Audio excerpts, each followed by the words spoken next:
मित्रांनो, आपल्याला माहित आहे की आपण सातत्यानं म्हाडा संदर्भात जे काही अपडेट आपल्याला मिळतात ते प्रत्येक अपडेट आम्ही आपल्यापर्यंत पोहोचवण्याचा पुरेपूर प्रयत्न करत असतो। आणि म्हाडा किंवा सिडको ह्या ज्या काही शासकीय संस्था आहेत किंवा ज्या काही शासकीय योजना शासनाकडून राबवण्यात जातात त्या सर्वसामान्यांपर्यंत पोहोचाव्यात, गरजूंपर्यंत पोहोचाव्यात, हाच यामागचा आर.के. प्रॉपर्टी न्यूजचा उद्देश आहे। आणि आजचा दिवस मित्रांनो खरं तर म्हाडाच्या इतिहासातील खूप महत्त्वाचा दिवस आहे। अर्थातच आज म्हाडाचा स्थापना दिन आहे, अर्थातच वर्धापन दिन आहे। आणि याच म्हाडाच्या वर्धापन दिनाच्या निमित्त आज आपण एक विशेष भाग सादर करत आहोत। नमस्कार मित्रांनो, कसे आहात सगळे? मजेत ना? स्वागत आहे आपल्या सर्वांचं या यूट्यूब चॅनलवरती ज्याचं नाव आहे आर.के. Property news.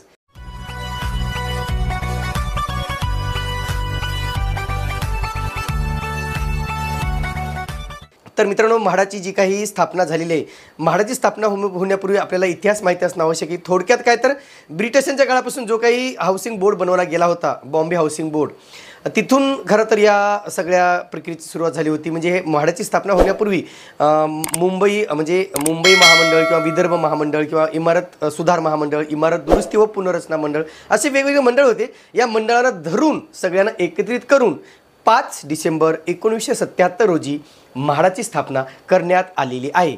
आणि या स्थापनेमागचा सगळ्यात मोठा उद्देश होता तो म्हणजे सर्वसामान्य, गरजू आणि जे कोणी मध्यम अल्प आणि मध्यम उत्पन्न गटातील अर्जदार आहेत त्या गटातील अर्जदारांना परवडणाऱ्या दरामध्ये घर मिळावं, हाच त्यामागचा उद्देश सांगितला जातो। आणि म्हणून तेव्हापासून ते आज तागेत म्हणजे 1977 पासून ते आज तागेत म्हाडा सातत्यानं प्रत्येक वर्षी लॉटरीच्या माध्यमातून सर्वसामान्यांचं स्वप्न हे पूर्ण करत असल्याचं दिसून येत आहे।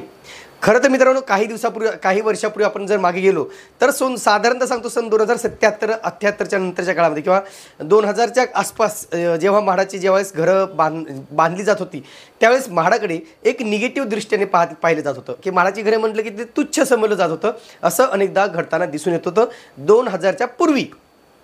परंतु जसजसं जग बदलत गेलं तसतसं म्हाडाने सुद्धा कात टाकायला सुरुवात झालेली आपण पाहिलेली आहे। खरं तर मुळात पहिल्या वेळी जे काही हाऊसिंग बोर्डची स्थापना झाली ती जे कोणी कामगार आहेत, जे कोणी ग्राउंड लेवलला काम करणारे लोक आहेत त्यांच्यासाठी ते घरं मिळावीत यासाठी हे सगळे प्रकल्प राबवले गेले। परंतु मग कालांतराने जसजसं बदलत्या जगासोबत म्हाडाने सुद्धा बदलायला सुरुवात केली।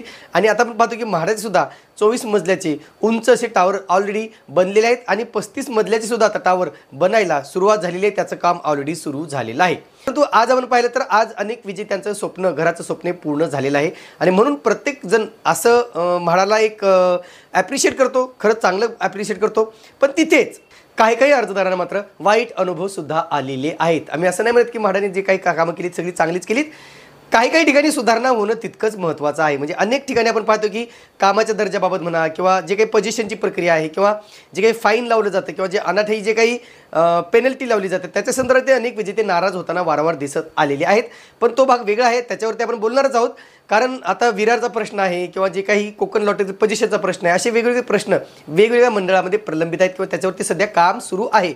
म्हणून अनेकदा विजेते नाराजही होत आहेत। पण महत्त्वाचं की जी काही म्हाडाची लिमिट आहे मित्रांनो, जे काही म्हाडाकडून घरे बांधली जातात ती वेगवेगळ्या मंडळामध्ये बांधली जातात। उदाहरणार्थ मुंबई गृहनिर्माण व क्षेत्र विकास मंडळ अर्थात मुंबई मंडळ आहे, त्याच्यामध्ये सुद्धा झोपडपट्टी व पुनर्रचना मंडळ आहे, त्याच्यामध्ये सुद्धा जे काही कोकण मंडळ आहे, त्याशिवाय नाशिक मंडळ आहे, औरंगाबाद अर्थात छत्रपती संभाजीनगर मंडळ आहे, अमरावती मंडळ आहे, नागपूर मंडळ आहे, असे वेगवेगळ्या मंडळांतर्गत या म्हाडाचं काम केलं जातं। म्हणून एकंदरीत जेवढे काही मंडळ आहेत मित्रांनो प्रत्येक मंडळामध्ये म्हाडाच्याद्वारे बांधकाम केलं जातं। परंतु सगळ्यात जास्त आपण पाहिलं की रिस्पॉन्स मिळतो तो मुंबईतील घरांसाठी आणि त्यानंतर कोकणातील घरांसाठी आणि त्यानंतर पुणे येथील घरांसाठी। खरं तर आज मित्रांनो पुण्याची लॉटरी जाहीर झाली, पुण्याचा एवढा मोठा सोहळा झाला।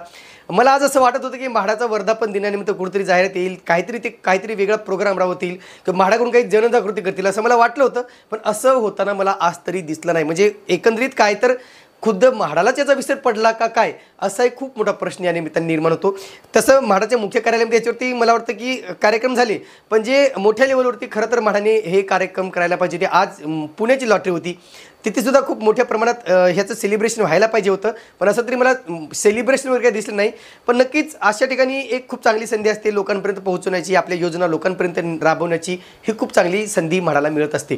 आता सगळ्यात महत्त्वाचं मित्रांनो, जी काही म्हाडाची हिस्ट्री आपण ऑलरेडी पाहिलेली आहे की ह्याची सुरुवात असेल किंवा इतर गोष्टी असतील, पण आता म्हाडाने मुंबईमध्ये जसे स्वस्त दरामध्ये घरे देण्यास सुरुवात केलेली आहे. जसं आपण आता मागच्या मुंबईच्या लॉटरीत पाहिलेलं आहे की गोरेगावसारख्या ठिकाणी जे काही 412 आहे प्रेमनगर, त्या ठिकाणी साधारणतः 30-33 लाखामध्ये घरे दिलेली आहेत, 30,40,000मध्ये. आणि त्या एरियातली किंमत पाहिली तर ती खूप मोठी, म्हणजे दुप्पट किंवा तिप्पट किंमत म्हटलं तरी हरकत नाही, दुप्पट तरी कमीत कमी ती होतेच. मग अशा ठिकाणी मात्र ही घरे नक्कीच परवडण्यासारखी वाटतात. परंतु तिथेच नाशिक आहे, छत्रपती संभाजीनगर आहे, अमरावती आहे, नागपूर आहे, या ठिकाणच्या किमती मात्र तेथील मार्केटनुसारच असायला हव्यात. आपण पाहतोय की नाशिकला सुद्धा जास्त अजून इतका उठाव दिसताना दिसत नाही आहे, पण त्याची सुद्धा आता लॉटरी खाली जाणार आहे. जे काही शिल्लक घरे आहेत 11,184 घरे, त्याची सुद्धा म्हाडाकडून लवकरच जाहिरात केली जाणार आहे आणि त्या घरांची विक्री केली जाणार आहे. तर मित्रांनो, मी वारंवार म्हाडाच्या संदर्भात अपडेट देतो. जिथे म्हाडाने चांगली कामं केली आम्ही अप्रिशिएट करतो, जिथे म्हाडाकडून चूक होते तिथे आम्ही किंवा सुधारणा करण्यासाठी आम्ही नक्कीच तसे व्हिडिओच्या माध्यमातून आम्ही म्हाडापर्यंत माहिती पोहोचवण्याचा प्रयत्न करतो. किंवा म्हणून एकंदरीत आत्तापर्यंत जे कोणी विजेते म्हाडामध्ये विजेते ठरलेले आहेत, अनेकांनी मला काही जणांनी अप्रोच केलं, काही जणांनी थँक्यू म्हाडा म्हणून एक हे ते केलेलं आहे. तर थँक्यू म्हाडा म्हणून जे काही कॅम्पेन केलेले आहे, अनेकांनी मला तसे व्हिडिओज पाठवले, तर त्यांचेसुद्धा मी व्हिडिओज तुम्हाला दाखवणार. तुम्ही पाहू शकता नेमका आपल्या विजेत्यांचं काय म्हणणं आहे, ते कसे अप्रिशिएट करत आहेत. 47व्या वर्धापन दिनानिमित्त म्हाडाला खूप खूप शुभेच्छा. थँक्यू म्हाडा. ऑनलाईन प्रक्रिया खूपच सुलभ आहे, त्याच्यामुळे सगळ्यांना त्याचा खूप फायदा झाला. Thank you MHADA. Thank you, MHADA, for fulfilling the dreams of thousands of people. Thank you MHADA. आपले खूप खूप आभार. थँक्यू म्हाडा. नमस्कार. म्हाडाच्या 47व्या वर्धापन दिनानिमित्त सर्वांना शुभेच्छा. म्हणजे एकंदरीत म्हाडाकडून जे काही काम केलं जाते खूप चांगलं काम केलं जाते आणि बऱ्याच ठिकाणी सुधारणा सुद्धा करणं तितकंच महत्त्वाचं आहे.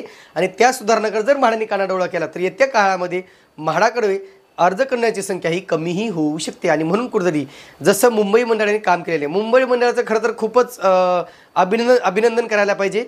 मुंबई मंडळ किंवा त्यांची संपूर्ण टीम जी काही आहे त्यांनी यावेळेस खूप चांगलं काम करून दाखवलेलं आहे.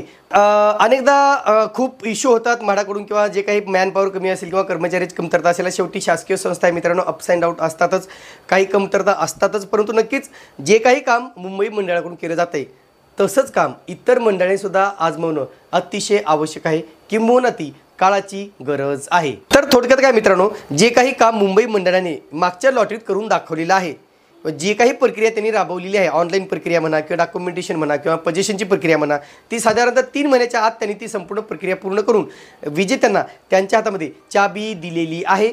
पण तिथेच अशी बाब मात्र कोकण मंडळाच्या बाबतीत घडत नाही. म्हणून इथे सुद्धा कोकण मंडळाने काही इम्प्रूव्हमेंट्स करणं अतिशय आवश्यक आहे. पुणे मंडळ ही बऱ्यापैकी करते, पण तिथे सुद्धा पोझिशनच्या बाबतीमध्ये किंवा 20% बाबतीमध्ये सुद्धा अनेक सुधारणा होणं आवश्यक आहे.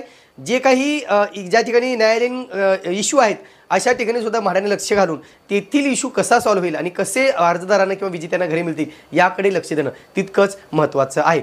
एकंदरीत म्हाडाची वाटचाल जी काय आहे ती अशीच उत्तरोत्तर चांगली होत जावो. आणि आज जो काही म्हाडाचा वर्धापन दिन आहे त्या वर्धापन दिनाच्या निमित्तानं सर्वांना खूप खूप शुभेच्छा. तुर्तास मित्रांनो इथेच थांबतो. पुन्हा भेटूया एका नवीन व्हिडिओसह. तोपर्यंत आपली रजा घेतो. धन्यवाद.